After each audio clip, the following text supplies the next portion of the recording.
a Netflix original film. The Wi-Fi isn't working. In the event of a global communications breakdown, do the following. Stay inside. What just happened here is happening everywhere. Avoid strangers. We've all been deserted. I don't trust them. And most importantly, do not panic. Julia Roberts. What happens next? Mahershala Ali. I knew something was coming. Leave the World Behind. Rated R. Now playing only on Netflix. Every city has its own set of unwritten rules, and Portland is no different. And now that our county's population is slowly creeping back up, we're going to have some newcomers not knowing how things work around here. I mean, just the pronunciation of our street names alone, they're so confusing. So today on CityCast Portland, producers John Notarianni and Giulia Fiaoni are joining me to spell out some of the unofficial rules of how to survive and thrive in our great city. It's Wednesday, December 13th. I'm Claudia Meza, and this is what Portland's talking about.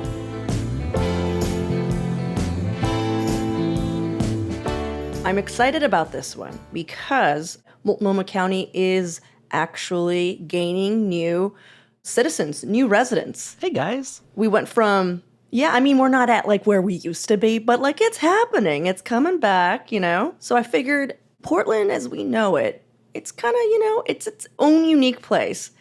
And I thought we could maybe help out the new residents with a little bit of a guide, maybe some essential rules.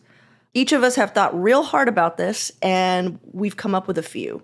John, you want to kick us off? Yeah, I'll start us off. I think one of the most important things to be a real Portlander is to have a set of beliefs on a niche topic that you hold extremely closely, that you are like absolutely obsessed with and just like defines your whole being. And it could be anything. There's a lot of people who have like political opinions that are like their whole personality, but it doesn't need to be that. It could be about a certain style of cooking. You could be like a Japanese baseball person who like just always wants to talk about Japanese baseball, but you got to figure out what your thing is.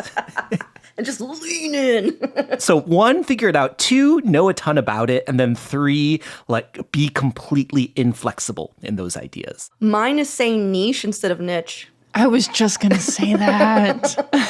Every time someone says niche, I'm like, it's niche. And it's both. It's both, John. No one's correcting you. It's both. But Julia, do you feel that? Do you feel that in your body when it happens? Oh, yeah. I guess I'm just a real Portlander now. I have my thing. Wow. Thanks, John. All right. I'm going to piggyback. I'm going to join you. Oh, man. Okay.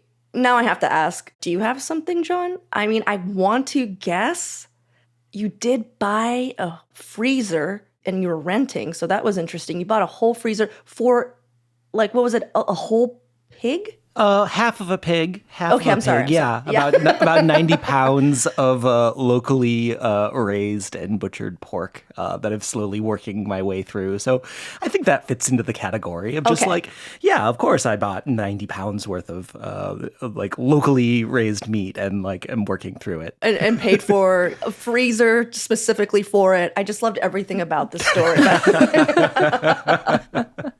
Yeah, that's not a New York City kind of thing to do, for sure. Definitely not.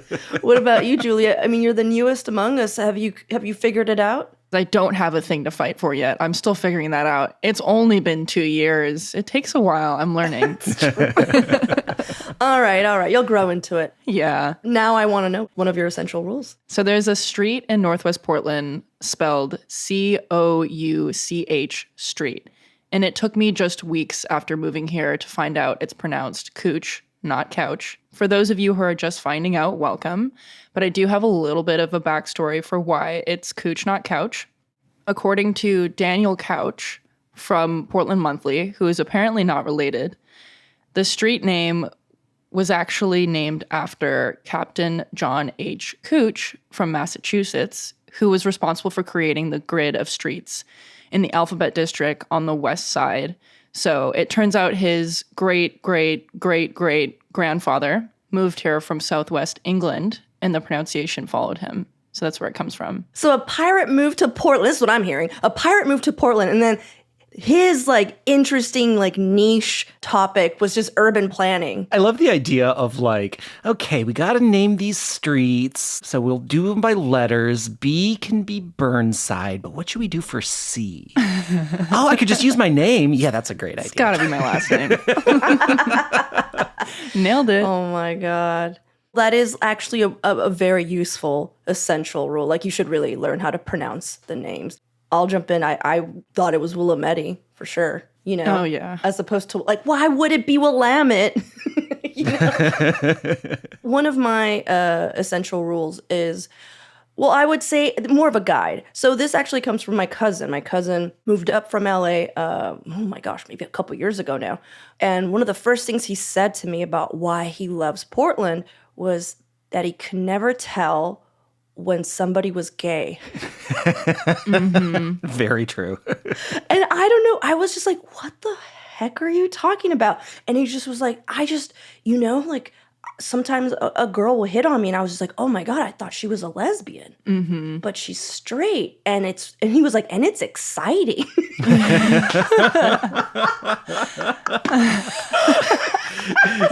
That's some good bro energy right there. But it made me think about it. And I was like, yeah, I mean, if you go to LA, if you go to New York City, whatever, I remember just thinking this too. I went to Boston. I'm like, oh, it's so straight here. And I think what I realized is that the gender roles or the way that people dress are really traditional and very defined. Like, women go out and they're like, makeup, heels, this, you know? And I feel like up here, we're just like, I'm sorry, it's raining. Yeah, it doesn't matter. Like, we're going to wear this flannel. And I think for someone who grew up within these, like, gender stereotypes of what you wear, they're just like, well, so everyone here is gay, you know? And, like, men do care about their appearance here a little bit more, you know, even though it's casual. And so I think, yeah, I didn't think about that. But just know that if you're walking around and you find someone attractive, like, go for it. You just never know. Yeah. But also, at least in my perception of things, I feel like it's easier to assume that someone is queer than straight first. Oh, so for sure. Yeah. That's usually my first assumption, is that someone's queer. Take that as you will, newcomer. Good luck out there. What about you, John? This is something that really surprised me when I moved here, and that it's important to learn how to wake up early in the morning when you live in Portland. That's not the same as being an early riser, because the thing about Portlanders, many people sleep in very late, but anybody has the ability to like turn it on and be ready and up and out the door at 6 a.m. to go out and do something. I remember when I first moved here, I was working as a bartender, and a buddy of mine was like, yeah, we're both off tomorrow. Do you want to go on a hike at like, I'll pick you up at 6? And I was like, there's no way he's going to pick me up at 6. I'm definitely sleeping in till like 8 in the morning. He's going to say that. He's not going to be here until 10. And he was there at like 6 a.m. And whether it's going hiking or going out snowboarding or something, people in Portland have this uncanny ability to like both be night owls, but also have the ability to like wake up at the crack of dawn and get out and get into the world. And it's just like a really important skill that you need to acquire if you're going to be making friends, because they're going to say you want to go for a walk at 6 a.m. and they're going to mean it. I have to agree. At first, when you said that, I was like, what are you talking about, John?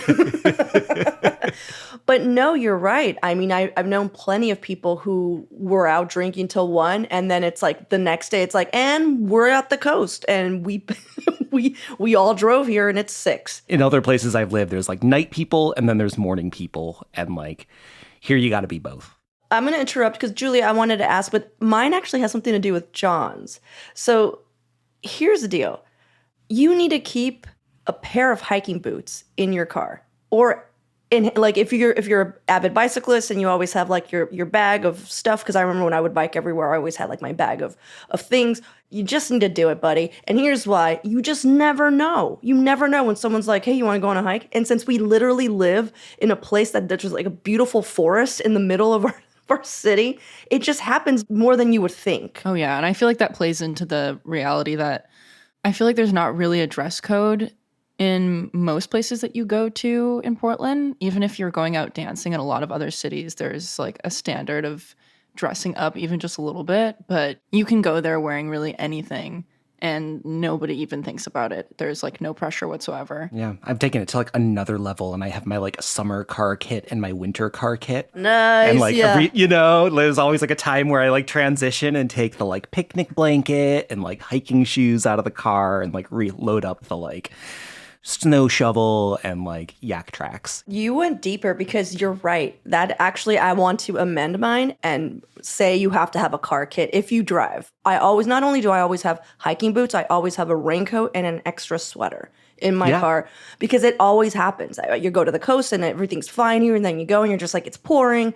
Or even if you planned, well for your adventure, you might be dating someone who maybe doesn't think about it, and they need a sweater at any moment. And so I'm always prepared. You guys are going to like this. My sister takes it like a whole nother step and always has like a full camping setup in her car. Oh my God. just and, like, I guarantee there's been times where she just like, whoop, ended up camping out in the woods. Wasn't planning on it. So cool. Amazing. So Portland.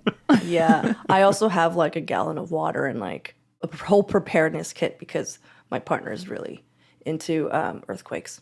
That's smart. That's her. Actually, that's totally her. Like her niche. Like her topic is earthquakes. Yeah. It's a lot more useful than 90 pounds of pork are not going to be doing great if an earthquake hits. Oh, man. Dude, 90 pounds of pork. We're having a barbecue. Yeah. As soon as you feel that start rumble, party in St. John's. All right, well, let's take a quick break here. And when we come back, we're sharing more essential rules for Portland living.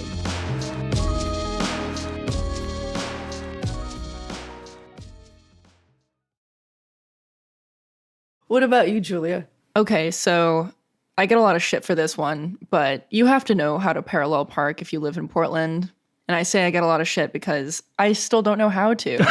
And it's gotten to the point where if I like rent a car or someone wants me to drive, I always hope that someone in the car also drives and knows how to parallel park, because there have been moments where I've found a spot, had to pull over, switch drivers, and get them to park because there's no other parking available but parallel parking. So here's the deal. I'm gonna give a little background on this because Julia did confide in me, and we're all friends here. But Julia specifically, Oh no. went to a DMV office in LA that everyone, I guess, knew they don't test you on how to parallel park. Yeah. To me, that seems like such a basic thing, but Julia found a loophole, and now Julia is screwed. The most wild thing about that too is that they also don't test you to drive on the freeway in LA. What the hell? So they were basically just testing us on how to drive down the street in a residential area. And I don't know, this was back in 2015, so maybe things are different now. But yes, I found a loophole and now I'm paying the price. Never change Rancho Cucamonga. Yeah. I feel like Portland driving in general, there's all sorts of like little... I mean, I think one thing that is defining about Portland, though, is that you don't have to be a good driver to be here, right? You can get by living in Portland being not a very good driver. Yeah. I think that's because the speed limit is so slow. People drive very slow here. I think it's great. I'm not complaining about it, but it does leave it so that there's a buffer if you make a mistake, if that makes sense. Yeah, there's a lot of empathy. I feel like, I know that people, especially, between bicyclists and drivers, have not been feeling that as of late. But I feel like there's a lot of like, no, you go, no, you go, no, you go, especially if you're all drivers. It's sometimes maddening. Yeah. Or like the car in front of you stops in the middle of the road sharply to let a bicyclist go by. Yeah, just slams the brakes. And you're like, cool, man, that was safe for everyone. Yeah. We're all excited about this. And then the bicyclist sees and they're just like, just go. Jesus Christ, you've nearly killed everyone. Like, what's happening? Like, the bicyclist is never like, oh, thank you. They're just like, what are you doing? Like, I just looked at the road. I'm just walking by the sidewalk. I'm eating an ice cream cone. I'm not even on my bike. I'm not even on my bike. So yeah, just watch out for that, guys. So this is my last one. And I think it is important to learn how to get ghosted gracefully when you live in Portland. Because here's the thing. Here's the thing about Portland. It's not like LA. It's not like everybody is just like super turbo flaky all the time and you never know who your friends are. People are friendly, but they can be pretty flaky and they can just sort of like go wherever the wind blows. And there was a study that like people in Portland are the most introverted of all people across the country as well. Like that's a defining characteristic, which all adds up to you can feel like somebody's like a friend and then they can just sort of like poof and disappear. And then you don't see them for like 6 months. And then they show back up on your Instagram feed and are like, let's hang out. I haven't seen you in 6 months. Let's get together. And learning that that is like not unkind, that it's always fine to reach out to that person, but like they're not being mean if you haven't heard from them in a couple months. I think that that's like a really important social cue that to me feels very unique to Portland. Yeah, I think that makes a lot of sense. Just having lived in other big cities, if you don't hear from someone for that long, you're never going to hear from them again. It's like they're making a point. Exactly. Yeah. I think what's interesting, John, you referenced this study of Portland being one of the most introverted cities. And my last essential rule kind of goes against that point. And I still firmly believe in this, even with that study coming out. And that rule is it's actually quite common to get compliments from strangers out and about. I call it kind catcalling. And I always warn my friends from other cities that come into town, hey, someone might like compliment you on this or that. I kind of like while you're passing by them on the street or from their cars, and it's like just genuine. It happens all the time. And every time without failure, it's happened. My friend from LA came and he has like funky pink and green hair, and some lady was driving by at the intersection, rolled down her window and was like, I love your hair, and then just drove away. It happens all the time. And I think it's so sweet. And I learned very quickly when I first moved here, I used to walk around with my earbuds in. And this is something I learned just living in Toronto. No one ever is going to try to talk to you unexpectedly. But because being in Portland, strangers are comfortable talking to one another, I just stopped doing it because I was like, I'm having to take my earbuds out every like 5 minutes and it's just not even worth my time. I can't get through a song. So it kind of came out of my habit. Could you please stop complimenting me? I'm trying to listen to Beyonce right now. Or even just like talking to me in general. It's so funny. But now I've realized I've started to do the same thing. So Yeah, definitely. I feel a lot more comfortable talking to like, I will have chit chat with people in Portland that would never happen in like other places that I've lived. For sure. And actually, my mom came to visit and I was wearing this Wild Fang shirt. It's a black shirt with like white eyes on it. And for some reason, I was showing her St. John's. 4 people randomly just was like, oh my God, I love your shirt. Like everywhere we went in, somebody was like, oh my God, I love your shirt. And I'm like, oh my God, thank you. It's Wild Fang. They're like, oh, I love Wild Fang, blah, blah, blah. And it happened on the 4th time. She's like, what's up with this shirt? I don't understand. Why does everyone like this shirt?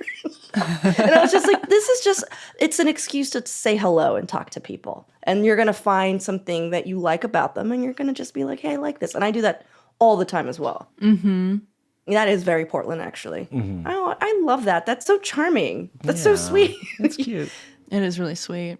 Well, I guess my last rule, I mean, there's a ton, you guys. We just can't go on forever. But we could literally like hang out here for like an hour and a half and just be like, and another thing. Yeah. But this is a big one, especially now in the winter. You gotta go outside when the sun shines. Even if it's like that 5-minute window, stop what you're doing. Unless like a life depends on it. Like obviously if you're in surgery, like please don't. But like, you know, if you're just like working from home or even in the office, and here's the deal, your boss, your coworkers won't care. They're just like, yes, now let's go. You know, you just gotta go out and take that walk in the sun. And it's totally okay to do so. And you need to do it. I can speak to the truth of this because earlier today, me and Claudia had a meeting scheduled and she was like, nope, it's sunny. I'm going for a walk. And I was like, you're right. We rescheduled what we had to do and went outside for 20 minutes. And it was awesome. It was great. I was so glad. I was like, thank you. You know, thank you for making me get up and do it too. We just need all the sun we can get, especially in the winter. I feel like this is like a part 1. Well, I wanted to say, like, so we have come up with 9 ideas. Mm-hmm. But I feel like to have like a list, you need to have 10 ideas. Okay, we need one more. So I think we need one more. And I wonder how we might go about doing that. Do you think we should ask our listeners if they have one more and then we'll just retape it? Is that... Or what are you doing? Are you Googling? Hold on. John looks so suspicious right now. I know. I don't know what's going on. He's up to something. What's going on? Hi, this is Brian Vance. I'm a CityCast Portland listener, occasional guest of the show, and I also happen to be CityCast Director of Newsletter Strategy. One essential rule I have for living in Portland is embracing the grittiness. Despite what nostalgic bias may lead you to believe, Portland was never a shining city on a golden hill. It's always been a little bit dirty, a little bit gritty and rough around the edges. That's what makes any city a unique and wonderful place to live. And embracing that and learning to accept that will help you learn to love the parts that are great about Portland all that more. Aww. Wait, so that was a complete surprise. Did not know that. That is so sweet that he recorded that. Oh, now I wish he were here. Yeah. You just made me miss Brian. Oh, that's so great. Yeah, I totally agree with him. I asked him, I was like, I think we're going to need one more. Could you track one for us? And he was like, absolutely. So, But I think he's right. There's so much branding of Portland over the last decade or 15 years about how it's cute and twee, but like, it's a port town, It's like a logging town. Like, it does have a history of being like a little bit like rough around the edges. And I think that keeping that in mind, I totally agree, is just like the best way to live here. Agreed. I still think there needs to be a part 2 though. And maybe some listeners can send in some suggestions. So if you're listening and you got one at the tip of your tongue, shout it out at portland@citycast.fm and we'll read them out. That'll be really fun. Or you can leave us a voicemail and we'll have a link in the show notes to that. Oh yeah, leave us a voicemail. Like it's the 50s. Do that. Well, Julia, John, thanks so much again for hanging out with me. This was super fun. Yeah, this was great. Thanks, Claudia.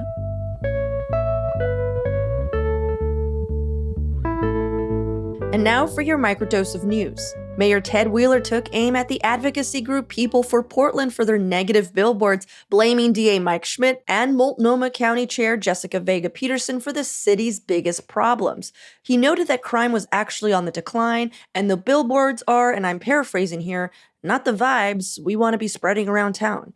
People for Portland responded by saying that only a desperate politician would blame a billboard for the reality that exists right underneath it. So mean.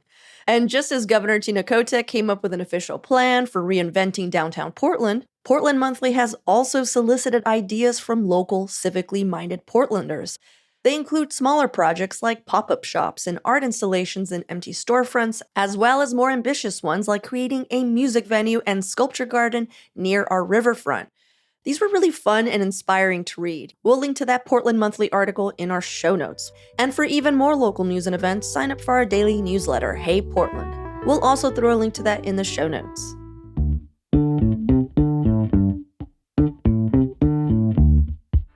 Well, that's all for today here on CityCast Portland. Thanks so much for listening. We'll be back tomorrow morning with more from around the city. Until then, see you at Slim's.